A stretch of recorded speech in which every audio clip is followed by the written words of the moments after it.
Assalamualaikum warahmatullahi wabarakatuh. Halo semuanya, jumpa lagi dengan aku Pipi Tangelia.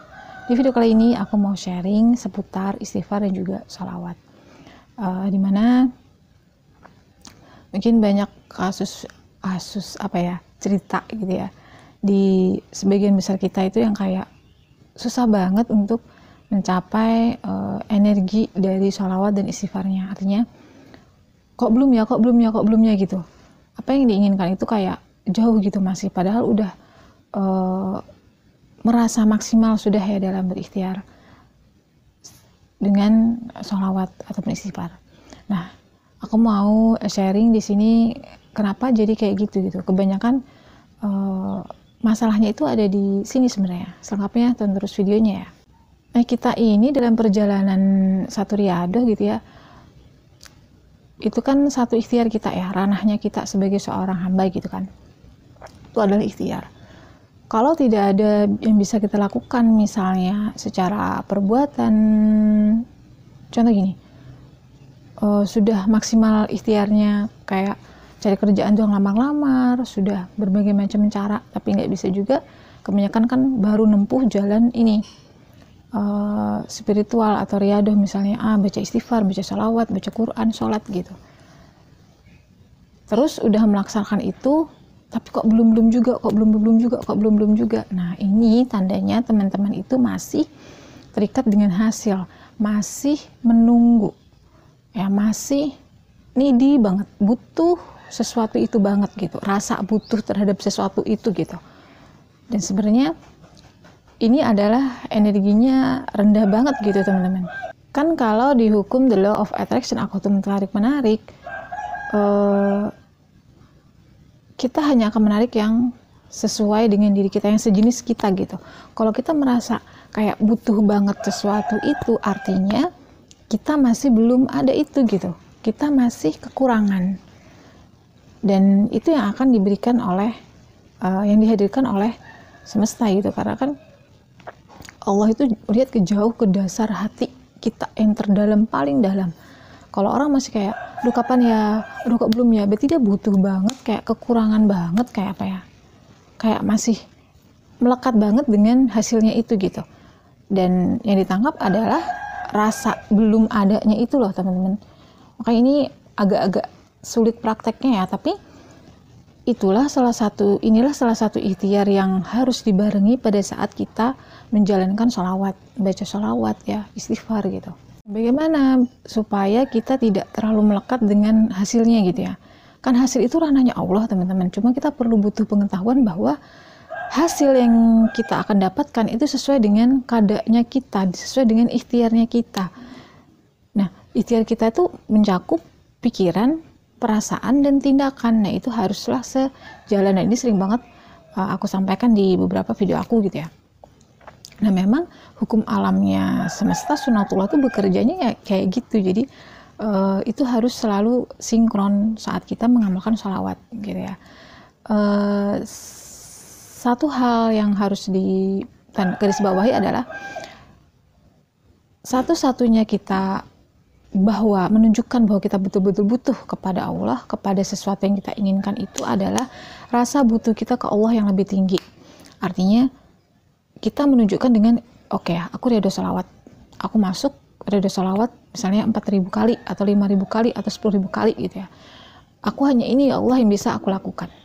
Ya sudah, kita lakukan bagian kita di sana. Kita rida sholawat ya, misalnya ada waktu khusus atau bagaimana ya mengaturnya. Sehari sekali itu misalnya 10.000 kali gitu ya. Ya Allah, dengan inilah bentuk rasa butuhku kepadamu. Nah, dengan pengetahuan bahwa saat kita bilang ini sebagai bentuk butuhku kepadamu ya Allah, maka di situ kita juga harus muncul nih rasa yakin dan pengharapan total, keberserahan total bahwa itu akan membuahkan hasil teman-teman. Keberserahan total itu apa? Tidak ada lagi kita intervensi atau harus gitu, nggak dibebani lagi dengan doa-doa kita ya. Kita lebih ke kalau bahasa sekarang tuh yang sering dibahas itu mindfulness ya, here and now, di sini dan sekarang. Kita lebih ke prosesnya sekarang ini, yang bisa aku lakukan sekarang tuh ini loh, cuma ini loh gitu. Meskipun misal gini ya, ada kekhawatiran kita terhadap sesuatu, aduh besok gimana ya, besok udah jatuh tempo nih misalnya ya, atau besok nih masalah ini pasti datang nih, sudah kayak terjadi nih apa yang ditakutin gitu ya.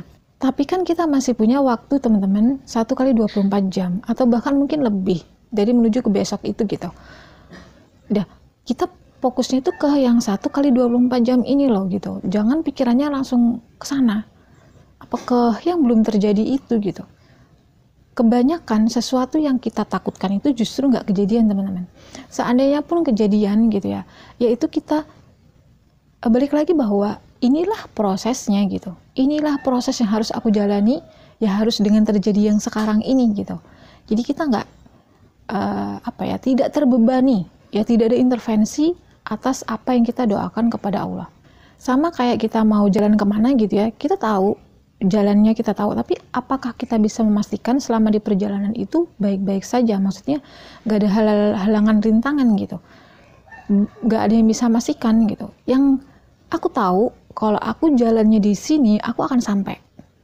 Aku gak peduli di jalan itu ada apapun, jalannya berlubang, jalannya ada perbaikan, seandainya pun ada perbaikan, kan ditutup jalannya misalnya ya, pasti akan ada petunjuk jalan lain yang menuju aku ke tempat tujuan.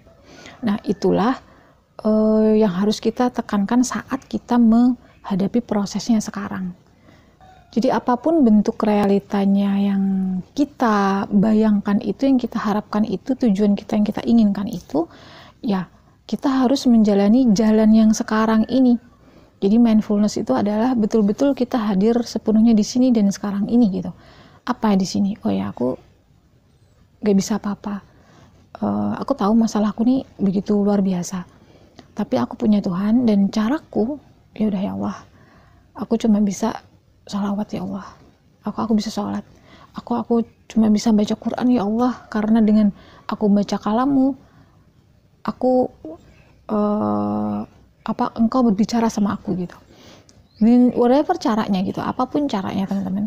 Tapi kita harus punya satu pondasi pengetahuan bahwa kadar ya itu sesuai dengan kadarnya. Artinya sesuai dengan ikhtiar kita gitu. Jadi ikhtiar kita sudah sholawat, oh ya aku kalau udah sholawat aku sudah ke Allah nih, berarti pasti ini sampai gitu loh. Entah bagaimana prosesnya itu pas sampai. Jadi ada cerita gitu sedikit teman-teman. Dulu gitu ya, waktu aku ada hutang gitu ya, kayak juga kepepet gitu, terus didesak-desak orang, ya udah kita masukkan riadoh gitu ya. Nah memang pada waktu terjadinya besoknya itu emang belum ada uangnya, tapi orangnya yang menagih itu teman-teman tidak marah-marah, terus tidak kayak tidak semencekam yang kita pikirkan gitu. Wow gitu loh modelnya. Jadi saat kita menerima itu, menghadapinya juga bisa dengan tenang. Oh tahu ini jawaban Allah nih, ini prosesnya ya. Kita tetap pada state yang sholawat ya, tetap pada state ketenangan hati itu bahwa aku bersama Allah. Nantinya dari situ akan ada solusinya gitu. Solusinya bahkan udah aku ceritain juga di video aku sebelum-sebelumnya gitu. Solusinya gue tahu mau jual rumah gitu, terjual rumah dengan mudahnya. Nah itu adalah salah satu kesadaran bahwa aku sudah menghadap Allah, berarti aku ditemenin Allah, semua akan baik-baik saja. Makanya mindfulness atau hidup di saat ini, detik ini, here and now itu emang penting teman-teman. Dan siapa yang bisa untuk seperti itu adalah orang-orang yang menghidupkan dirinya dengan penuh, menjalani hidup dengan penuh kesadaran, sadar penuh hari ini, di sini, detik ini.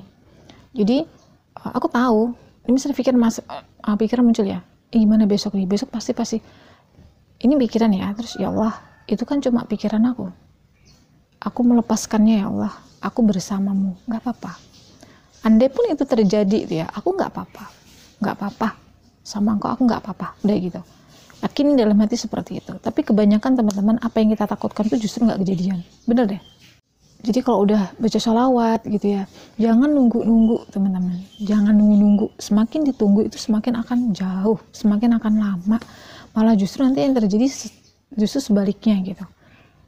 Jadi cara untuk melepaskan sesuatu atau tidak menunggu-nunggu hasil doa itu adalah dengan mindfulness tadi gitu. Kita sadar penuh hidupnya di hari ini, saat ini. Hari ini nggak apa-apa gitu loh.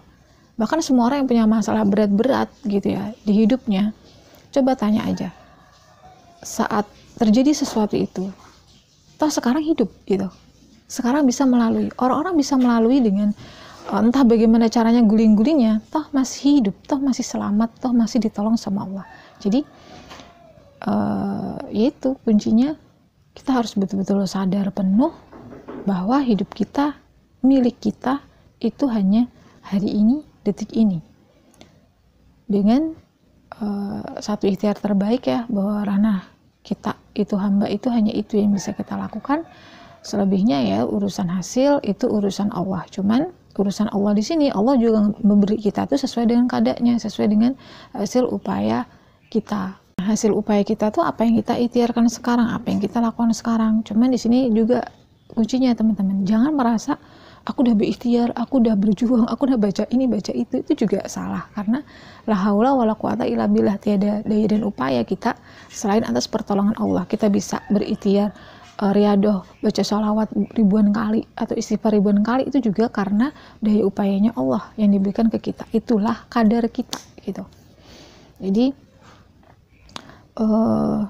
kalau kita selalu merasa gitu ya, udah ini, udah itu masih melekat teman-teman, masih jauh dari apa yang kita harapkan. Jadi cobalah untuk melepas ya. Semakin kita lepas sesuatu itu, semakin masalah itu akan hilang, penderitaan itu akan hilang, terutama penderitaan yang munculnya dari pikiran-pikiran yang ya, namanya pikiran tuh kayak anak kecil tuh, suka-suka dia mainan kemana nggak bisa berhenti, nggak bisa diem gitu. Itulah pikiran, biarkan aja, itu kan cuma ranah pikiran gitu ya kan. Jadi memang itulah sifat pikiran gitu, tapi jangan terlampau mengikuti arahnya pikiran. Oh ya, aku tahu tuh pikiranku saja, udah gitu aja. Jangan diikuti arahnya pikiran itu gitu, karena kalau kita ikuti ya, kalau bagus, kebanyakan nggak bagus gitu, itu malah menjadikan sumber penderitaan kita gitu. Jadi lepaskan saja dan ya, hiduplah, hidup aku, milikku adalah sekarang, detik ini, udah. Jadi supaya apa ya, batin kita ini sinkron dengan sholawat yang kita baca sampai kepada Tuhan betul-betul gitu, kita bisa merasakan kekuatan Tuhan betul-betul gitu. Jadi intinya jangan terlalu khawatir, cemas, takut gitu ya, karena ada kekuatan Tuhan yang tak terbatas, yang sumbernya ada di dalam diri, bukan di luar sana. Yang sumbernya, asalnya itu ada di dalam diri. Ya, kekuatan Tuhan yang tak terbatas itu asalnya dari dalam diri. Maka yang butuh kita perhatikan betul-betul adalah kondisi di dalam diri kita. Supaya apa? Supaya kekuatan Tuhan tadi hadir untuk menyelamatkan atau menjawab ya segala macam kesulitan kita hari ini. Oke, itu aja dulu sharing dari video aku kali ini. Semoga bermanfaat dan sampai jumpa lagi insya Allah di video-video aku berikutnya. Wassalamualaikum warahmatullahi wabarakatuh. Bye-bye.